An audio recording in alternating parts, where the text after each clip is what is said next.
Hey Falcon fans, I'm Thomas Mott. Welcome to Atlanta Falcons Today. We have mailbag questions coming up in just a couple of minutes. First, though, we are less than 300 brand new subscribers away from 3,000 subs here on our channel. And with training camp less than 2 weeks away, we're trying to reach that goal of 3,000 subs by the start of training camp. So go down below. And before our Falcons go ahead and check into Flowery Branch, check that red subscribe button down below and help us out in order to get to 3,000 subscribers.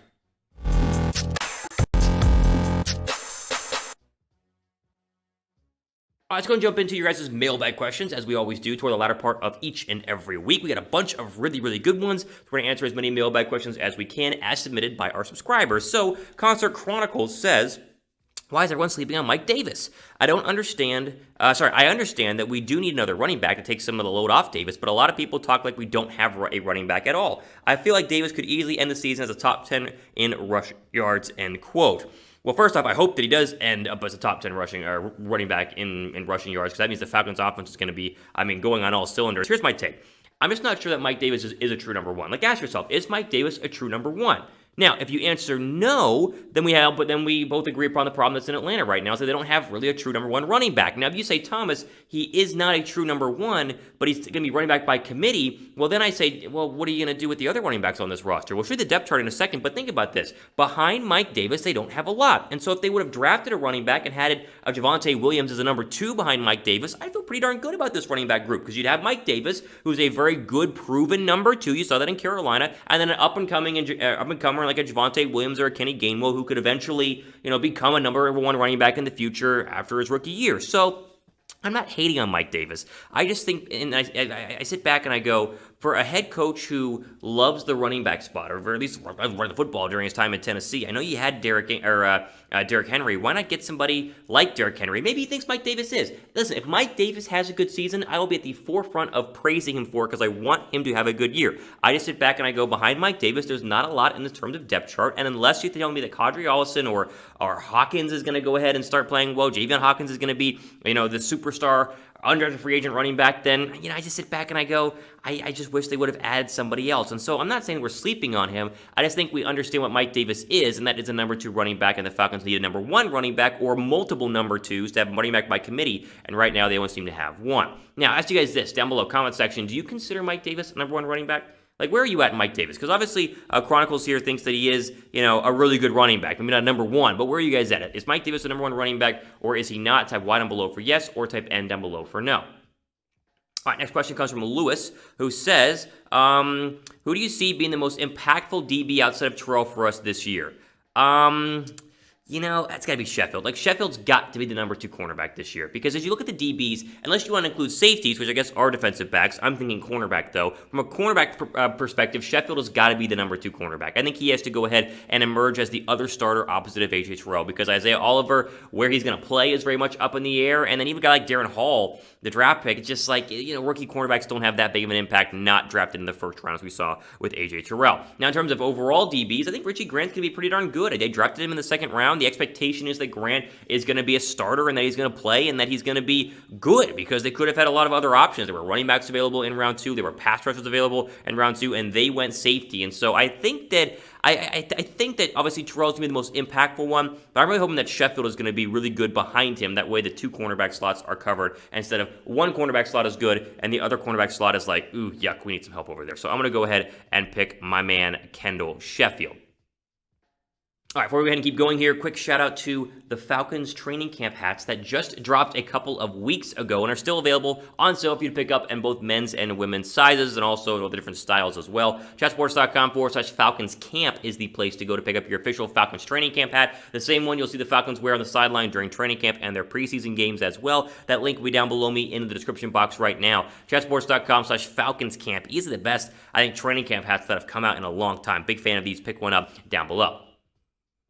All right, next question here comes from Elliot, who says, what are the chances that Mayfield moves to right tackle and maybe McGary moves inside to left guard? So I don't see McGary moving to left guard. Listen, here's the deal. A lot of people are wondering if Kaleb McGary is going to lose his right tackle job, because he's been up and down since being drafted in the first round last year. I think McGary shines in 2021. I think both McGary and Lindstrom play well in 2021. I think this is going to be the year where you go, okay, the right side of this offensive line is good, and that's what we drafted it to be all the way back in the Dan Quinn, Thomas Dimitrov area, what feels like years ago, but just a couple of years ago in the ATL. I don't think McGary can move to left guard. He hadn't played a lot of guard throughout his career. He's been specifically a right tackle. I think Mayfield could move to right tackle, and so if that was a scenario where McGary struggles, McGary gets hurt, or they don't like McGary at right tackle, you could move Mayfield out there because he does have some playing time at right tackle, but you wouldn't then take McGary and put him at left guard, in my opinion. Left guard to me is kind of a most likely a Matt Gono situation right now, but also Josh Andrews been playing pretty darn well during the OTA, so they think Josh Andrews is going to start at left guard due to the fact that, of course, Matt Gono is dealing with an undisclosed injury. But I do think that McGary is going to play well this year, and I really hope that he does, because I really don't want to sit back and go, man, what a waste of a first-round draft pick when they traded back up into the 30s the first round a couple of years ago to take him, thinking he'd be the right tackle for 10 years, and then he didn't even last 3 years. So the hope is that he's going to play well. I think he is, though, in my opinion. All right, D1 Splash says, what kind of defense do the Falcons will have? Oh, man, this is tough. Okay, let's hope for an average defense. I think that, as a Falcon fan, is exactly where you should go with your expectations for the 2021 Falcons defense. I like what Dean Pease brings. Thinks he's going to get the defense a lot better than what it was the past couple of seasons. You got Raheem Morris was coaching it to the latter part of last year, and obviously Dan Quinn had his hand and his wand waved around there. It just was not good. Now, the personnel's not that great. They don't have a lot of talent overall, especially from pass rushers to the number 2 cornerback slot. I think this defense, it's at best is going to be the 12th overall defense. At worst, could be the 25th overall defense. So I think we should hope for an average defense in Atlanta, because the offense is going to be good. The offense will be top 10. I'm very confident that the Falcons' offense is going to be probably top 10 in the National Football League in 2021. And so if that holds true, and Pitts and Ryan and the offensive line and Calvin Ridley and Mike Davis all play well, all the defense has to do is be mediocre, because mediocre defenses go to the playoffs and even win Super Bowls all the time. Now, defense wins championships, I understand that, but in the modern NFL, an average defense is still a pretty darn good defense. Kansas City, the past couple of years, has not had the number 1 defense in the NFL. They've been good. They haven't been great, though, and yet Patrick Mahomes in the offense carries them very, very far, as we all know. So I think let's hope for an average defense. I think we're going to get an average defense. Anywhere between 12 and 17 would be a good spot, in my opinion, right now for this year's Falcons defense, because it's been just so bad over the past couple of years. Where do you see the Falcons defense ending up in the rankings in 2021? Let's fast forward to the end of 2021. Where will they be ranked based on what their production was? 1, we'll give you a scale, 1 to 32, right? Because 1 would be the best defense in the NFL. 32 would be the worst defense in the NFL. Give me your prediction down below. I'm going to again go kind of hover in that 12, 13, 14. How about 14th best defense? Prediction time, right? Clip this, mark it, whatever you want to do. Come back to me next offseason. I think the Falcons will be the 13th, what did I say? 14th, that's what I said. I gotta remember. Best defense in the NFL. And if that's the case, I think they're going to be pretty darn good. But I think 14th best would be not a bad spot overall.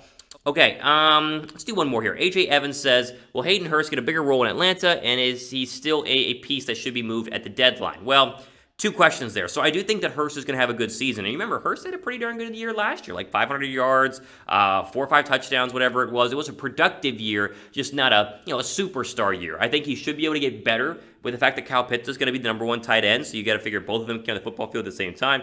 Pitts gets a little bit more of the best cover linebacker, best cover safety, best cover guy for the slot, whatever it is, and that means Hurst gets one-on-one against the lesser cover linebacker, the lesser safety. I think he's going to play well, but regardless if he plays well or not, the trade will hinge on Pitts. If Pitts is an absolute baller, then even if Hurst is playing well, you would trade him, right? Because if you're sitting there and you're going, okay, Pitts is balling out, Hurst is playing really, really well. Why do we need to keep both, though? We're obviously not going to pay Hayden Hurst after this year. We declined the 5th-year option. So let's go ahead and trade Hayden Hurst, and then we just roll with Kyle Pitts, because Pitts is going to be a really good player, right? That's my thought process here. I hope that they keep both. I hope that both play really, really well. But if both are playing very, very well, or if, Pitts is playing great and Hurst is struggling, I think you would obviously keep Pitts, because that's the number 4 overall draft pick, and then you would use that as a solution to kind of kicking yourself to go ahead and get rid of Hayden Hurst. But I think Hurst is going to be pretty good this year. I don't have any sort of worry that Hurst is going to take a regression or a step back with Pitts out there. I think Pitts can only help out his case, and both of them together early on in the NFL season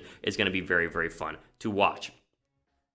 All right, ultimate for today here on our Atlanta Falcons Today Mailbag video. Again, I'm your host, Thomas Mott. If you missed out on any of your questions, or your question didn't get answered, or you want to ask a question for next week's mailbag, make sure you guys are subscribed, and then use the hashtag Falcons down below in the comment section to go ahead and get your question up on the show. So what I did was I went back to last week's mailbag video, and I looked down in the comments, and most of the questions came from last week's mailbag. So if you want to get in on the mailbag questions, then go down below, use that hashtag Falcons. That way you can get your question on the show. Because when you use the hashtag Falcons, I can go down below and search hashtag Falcons and find the questions a lot easier and then pull them up and get them all ready to go for the show. So again, you got to be a subscriber to do that. Just go down below, help us out, and get close to 3,000 subs here on the channel. Hit that red subscribe button below us and then ask your question. That way you can get a part and be a part of the channel and be a part of the show. Again, ultimately for today here on our Atlanta Falcons Today video. I am your host, Thomas Mott, signing off. Have a great weekend. We'll be back here on Monday for plenty more news and rumors as we get closer and closer to the start of training camp. Getting pretty excited about that we are almost to the start of the NFL season. Again, I'm Thomas Mott, signing off. The rest of your day.